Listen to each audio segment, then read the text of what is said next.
அண்மை செய்தி. கடைகளுக்கு தமிழில் பெயர் பலகை வைக்க வேண்டும் என்ற உத்தரவை அமல்படுத்த அவகாசம் கோரிய மனு தொடர்பாக 4 வாரங்களில் பரிசீலிக்க சென்னை மாநகராட்சிக்கு சென்னை உயர்நீதிமன்றம் உத்தரவு பிறப்பித்திருக்கிறது. கூடுதல் விவரங்களோடு இணைகிறார் செய்தியாளர் மதியழகன். வணக்கம் மதியழகன், விவரங்கள்.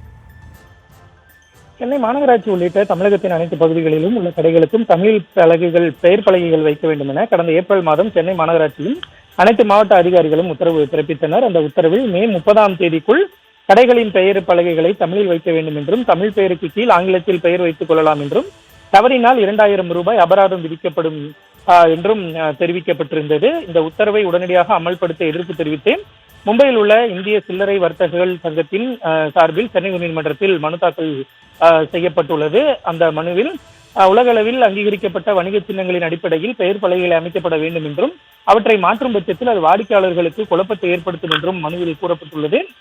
அந்த அரசு உத்தரவை அமல்படுத்த தயாராக உள்ள போதும் நிதி உள்ளிட்ட காரணங்களால் உடனடியாக அவற்றை மாற்ற இயலாது என்பதால் பெயர் பலகை மாற்ற கூடுதல் அவகாசம் வழங்க வேண்டும் என கோரி சென்னை மாநகராட்சிக்கும் தமிழக அரசுக்கும் மனு அனுப்பப்பட்டுள்ளதாக தெரிவிக்கப்பட்டுள்ளது.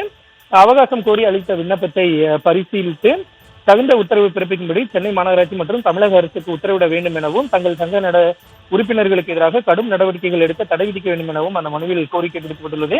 இந்த மனு நீதிபதி வி லட்சுமி நாராயணன் முன்பு விசாரணைக்கு வந்த பொழுது மனுதாரர் தரப்பில் ஆஜரான வழக்கறிஞர் விஜயன் சுப்பிரமணியன் ஏற்கனவே 2 லட்சம் முதல் 10 லட்சம் ரூபாய் வரை செலவு செய்து பெயர் பலகைகள் பொருத்தப்பட்டுள்ள நிலையில் பெயர் பலகைகளை மாற்றுவதற்கு கூடுதல் செலவு ஏற்படும் என்று தெரிவித்தார். இதனையடுத்து மனுதாரர் சங்கத்தின் கோரிக்கை மனுவை 4 வாரங்களில் பரிசீலிக்கும்படி சென்னை மாநகராட்சிக்கு உத்தரவிட்ட நீதிபதி அதுவரை கடும் நடவடிக்கை எடுக்கக்கூடாது என்றும் உத்தரவிட்டுள்ளார்.